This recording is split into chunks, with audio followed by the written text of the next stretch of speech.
Hello everyone, my name is Brian Hayes and I will be presenting Memphis, Tennessee, the history of and some of its current functions in America today.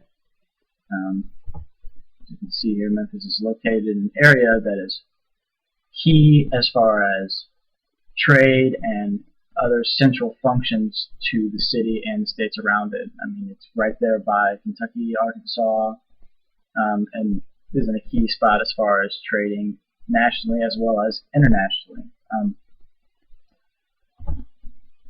can see in Memphis here today, it's wide and spread out, but it was not always that way.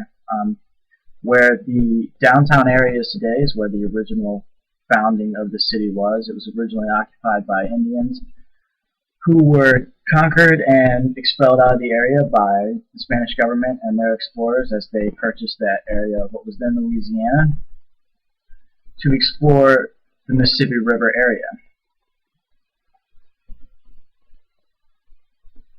The site was used so well for not only Indians but the conquerors and explorers that founded the city after it, because where the downtown area was originally founded is on a bluff that overlooks the Mississippi River, so it has always naturally been a key site for human population because there is good croplands in the valleys surrounding the area, as well as obviously a constant water supply from the river.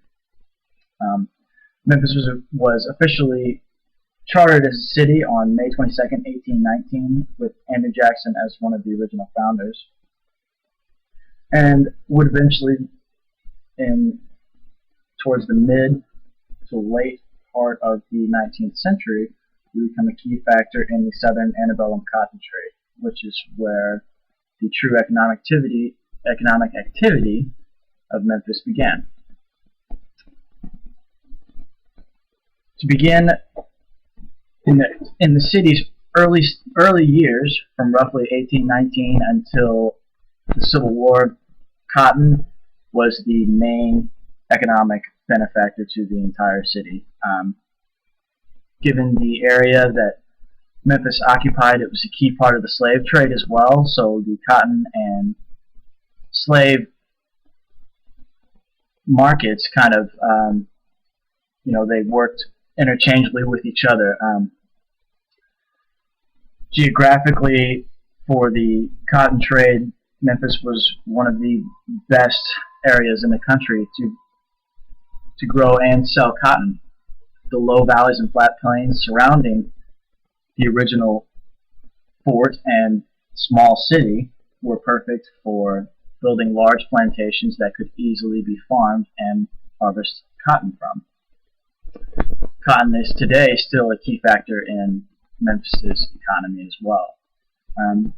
Some key notes about the cotton trade in Memphis during the 19th century. The Memphis Cotton Exchange, which regulates cotton trade internationally and nationally in America today, was founded in Memphis in 1874 as a result of the increasing cotton trade, and particularly controlled the Mid-South cotton trade, because there are so many areas in this part of the country that were so well prepared and capable of growing and selling a large amount of cotton. We see a lull in the middle of the 19th century due to the Civil War. We see a lull in the cotton economy because many of the large plantations were run primarily by slaves and the slave trade. So when the Civil War happened and slavery was abolished, we see a significant dip in the economy of Memphis post 1860s and roughly around that time era. But we can see here on this chart that towards the middle of the 19th century, the cotton trade truly did explode in Memphis and was a severe factor in the economic growth that the city experienced in its first 40 years as an establishment. But this was not to stay the same, as the Civil War would decimate the amount of workers and free labor that was available to the plantation owners and cotton farmers in Memphis during this time. Prior to the Civil War, the population of Memphis itself was over 1/4 slaves. So the Civil War freeing the slaves was a key factor in the economy taking a dip after the Civil War. The cotton industry picked up again in the beginning of the 20th century and continued to grow and is still a major factor today. What we also see, other than cotton and a high slave population in Memphis pre-Civil War, we also see a very high immigrant population as well. Not only was there a high amount of slaves, but there was also a high amount of Irish and German immigrants that caused a high amount of racial tension and stress amongst the working classes as they were all competing for the same jobs, and especially in post-Civil War Memphis, in the couple of decades immediately following the war, there was a high amount of competition for jobs and living spaces, just everything in general, because of the high amount of immigrants and freed black slaves that were in the area. This would ultimately carry over into the 20th century when racial tension was a common theme in Memphis throughout the 20th century. We see here a map of Memphis in 1911, and as you can see, it is not very big. Not near the vast metropolis that it is today that spans all around the Mississippi River. And it does not change very much until well into the 20th century, with the introduction of things such as the highway, which would expand the overall size of the city and increase the amount of outside revenue that would expand profits and expand economic activity in the city. We see here one of the main parts of the economy in Memphis today, which is the international airport there. That is actually the second largest cargo import and export site in the world, next to Hong Kong, because of FedEx having its international headquarters in Memphis. So not only does the airport bring a lot of tourists through as well, but also a lot of business, with FedEx having its national headquarters there. Another key factor in the expansion of the city was the sewer system, which was first implemented in Memphis. It was the first city in America that the sewer system was implemented in, and it helped to bring back the population of Memphis, as it was decimated in the 1870s by two severe plagues of yellow fever that was due to the lack of sanitary water and a lot of standing water from wells and other water sources. That was attracting a lot of mosquitoes that was killing a lot of people. To move on to the next section, to discuss some of the more popular neighborhoods in Memphis history. Orangetown is unique because it was the first African American village built by and for specifically black people in America. It was purchased, the land was developed and purchased by E.E. Meckham in 1880, and the area originally contained 982 houses that sold for $100 each and were known as shotgun houses because of how narrow the hallways were from the front to the back that you could see straight through the entire house. This area was a key development, as it would allow for the black people of Memphis to have an area of the city that they could feel comfortable in and rely on each other, and they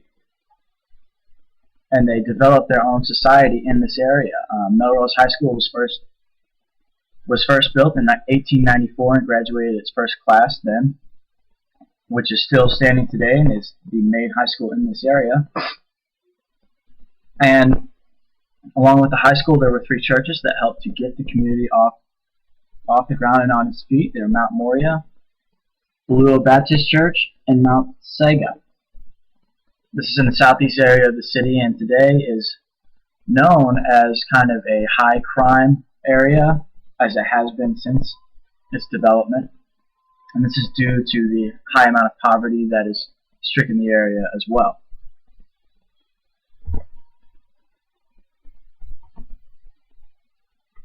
To move on to the next main district in Memphis history is the Evergreen District, which is the oldest residential district of Memphis. It was originally home to middle class to wealthy people and was a key factor in bringing the population of Memphis back to a standard level after the yellow fever epidemic. It was originally created and started by Robert Galloway on a committee of people to help bring Memphis City back to a functioning level, and Evergreen still stands today with a lot of the large mansions in the area on display as museums, as well as housing a lot of a large suburban community, and is also the main shopping area of the city.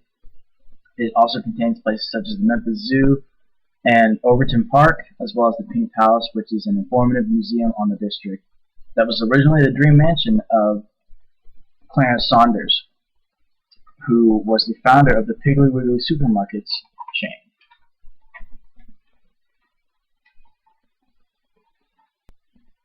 To continue on to the last part of my presentation on Memphis, we will discuss the tourism aspects of Memphis today and of the last century. There are basically 3 major tourist attractions, the first one being Beale Street, which is a 3-block section of downtown Memphis that is home to a lot of musical bars and is the birthplace of several musical genres such as blues, as well as famous musicians such as Muddy Waters and B.B. King. It's classified as an urban entertainment district and is a main factor in the tourist attraction that Memphis has today. Next is the Memphis Zoo, which was originally founded by Robert Galloway as a safe house for a black bear that was stranded in Memphis. The master upgrade occurred in 1986, and Memphis Zoo has over 90,000 children on field trips each year, and over 100,000 people visit on free admission alone to its 70-acre spread. But by far the biggest, we see a picture of Memphis Zoo here, but by far the biggest tourist attraction in Memphis is Graceland, the home of Elvis Presley. When Elvis died in 1977, the mansion was left to his daughter, and in 1981 it was opened to the public as a museum in a way to not only make money but to pay for the costly taxes and overall maintenance for the house and estate, which was over $500,000 a year. Graceland Plaza, which is directly next to the actual complex, is owned by the Graceland Company and helps to finance the house as well. There's over 500,000 visitors each year, which makes it the second visited home in the United States next to the White House. And not only is the tourism aspect of Graceland a major source of profit for the owners, but also to the city, as it brings in thousands of tourists each year and employs over 300 people year-round, with over 400 people on a seasonal basis when it's the busiest. Then the last aspect of Memphis is where Martin Luther King was assassinated. He was assassinated at the Lorraine Hotel, which helped to spark a massive civil rights movement across America. And Lorraine Hotel today is the National Civil Rights Museum.